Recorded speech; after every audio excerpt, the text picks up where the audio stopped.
Hello, everybody, and welcome to our weekly podcast about the best psychic comedy airing this season.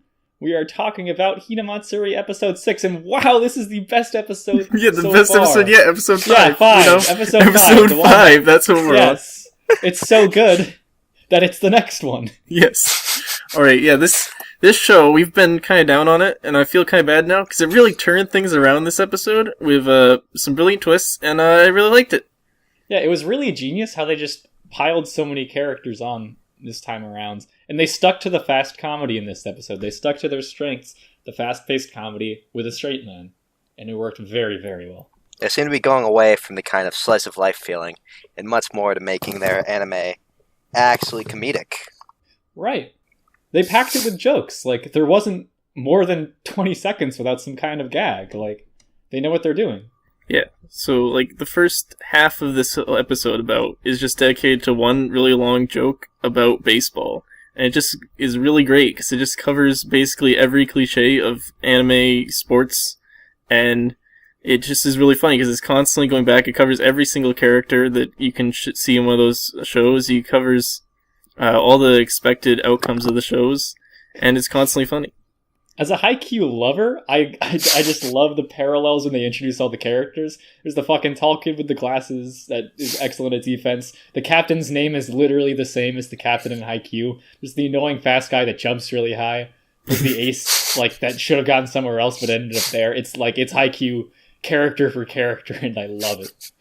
I found it kind of strange that they decided to change Hina into the straight man this time around, though. Yeah, that was a bold choice. And they really went a full new direction with Nita's character, but we'll get to that later.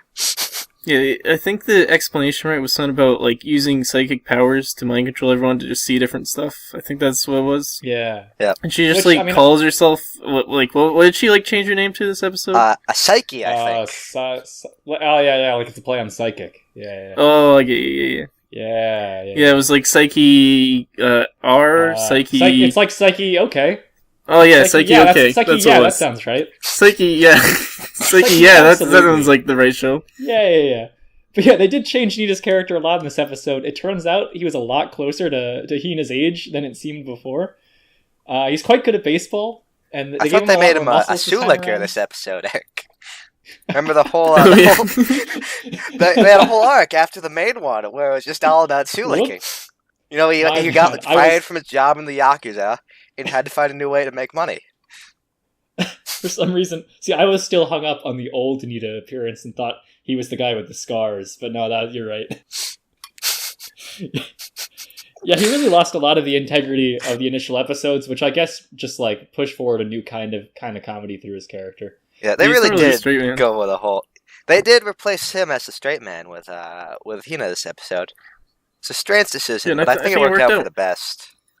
Yeah, I mean, Hina didn't really have a lot of character in the previous episodes, so you might as well, make her the central pillar of the goofs without necessarily having to be the contributor.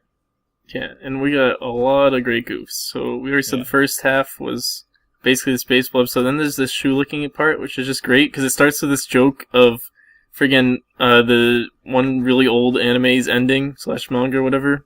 You know the name, Eric, right?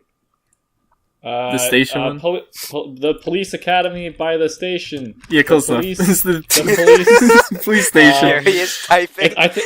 I think it's called Selma. Yeah, the police station that they joke about, and it's ending, and then he's real upset about it, and his dad gets fired, and he's like, yeah, who cares? And it's just great. There's more important things right now. Yeah, and his brother shows up, and everyone's again just upset that the manga's ending, and no one cares that his dad got fired. I love anime and manga and shoe licking. Gilgamesh.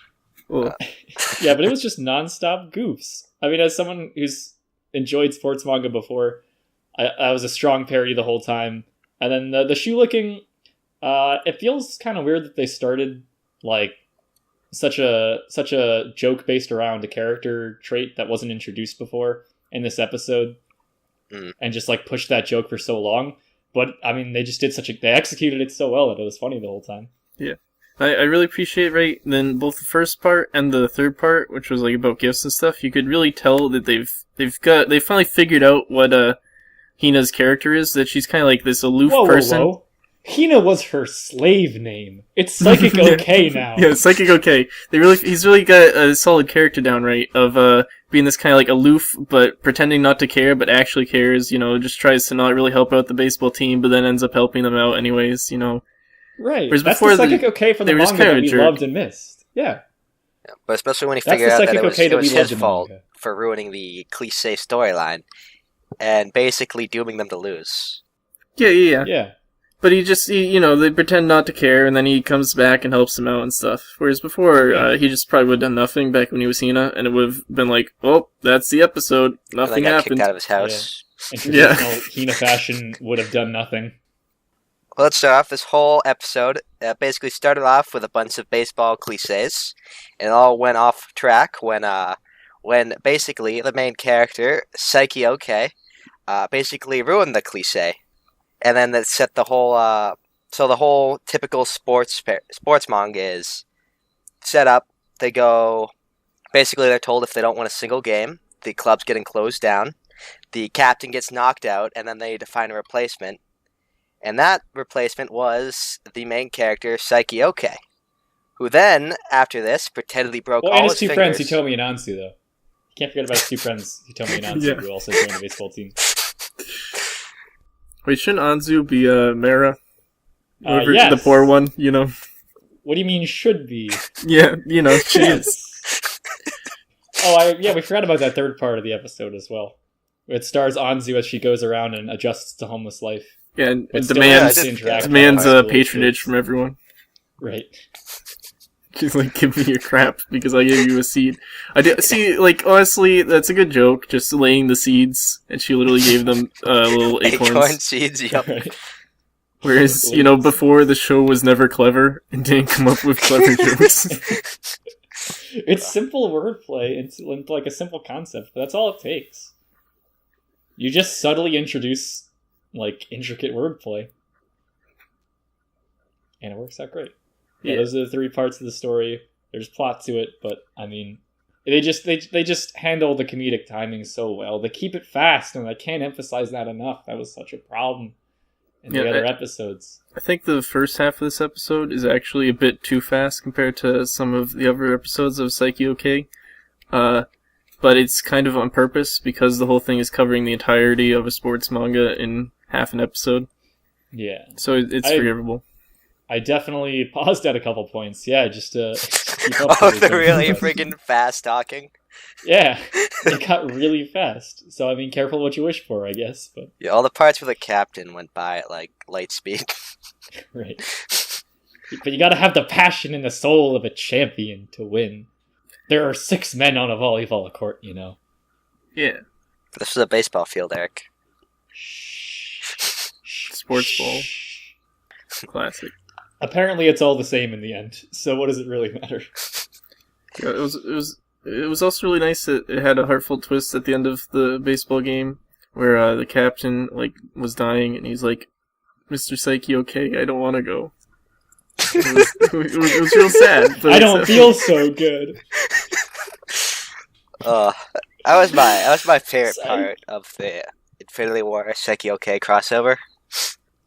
Yeah, my favorite part of Infinity War was when they won the baseball game. Yeah.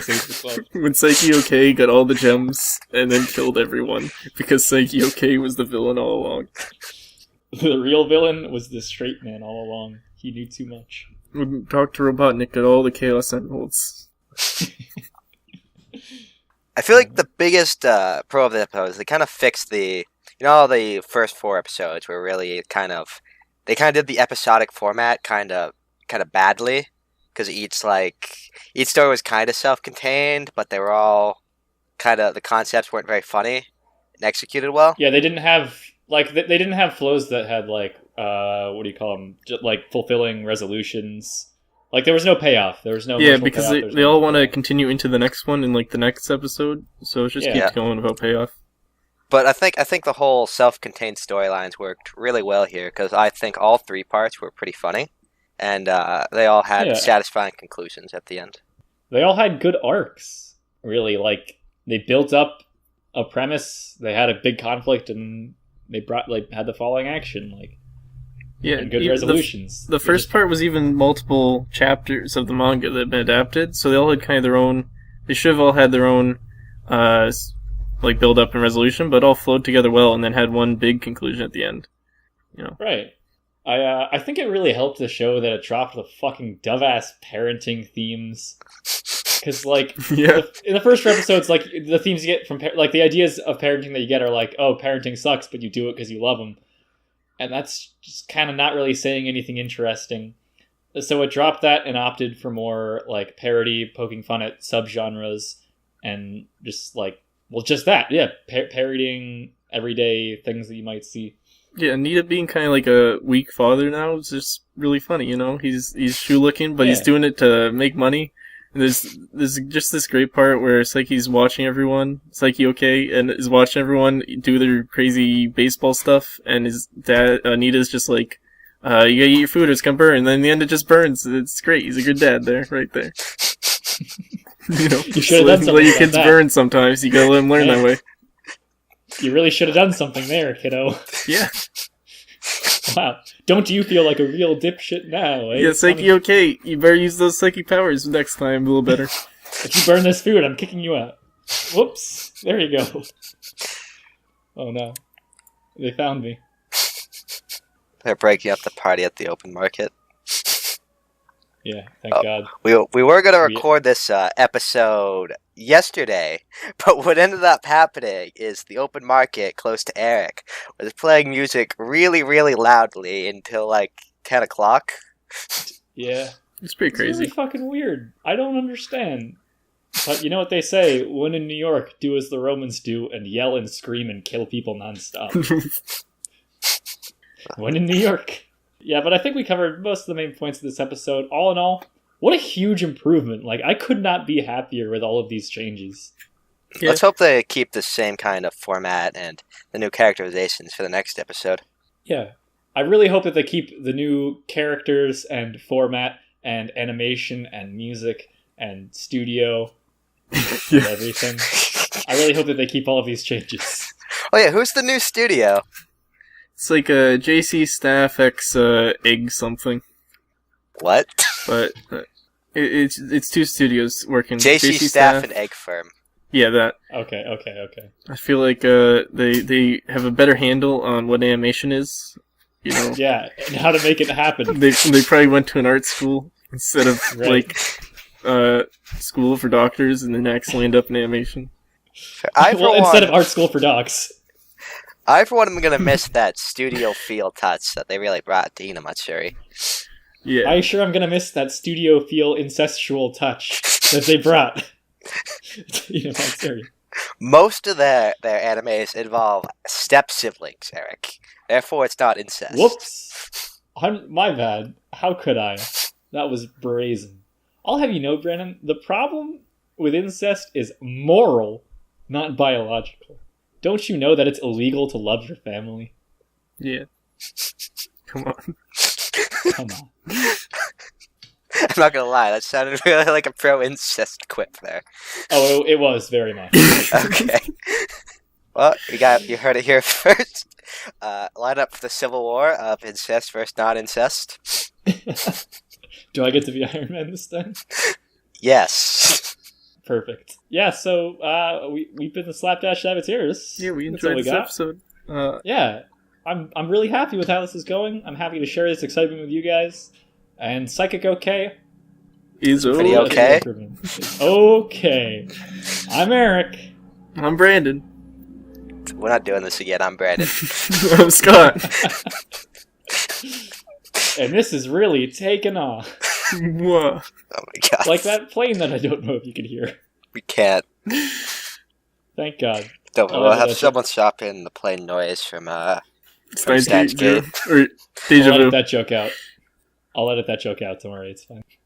I won't do it. I'm gonna click stop. I'm not doing that. And scene.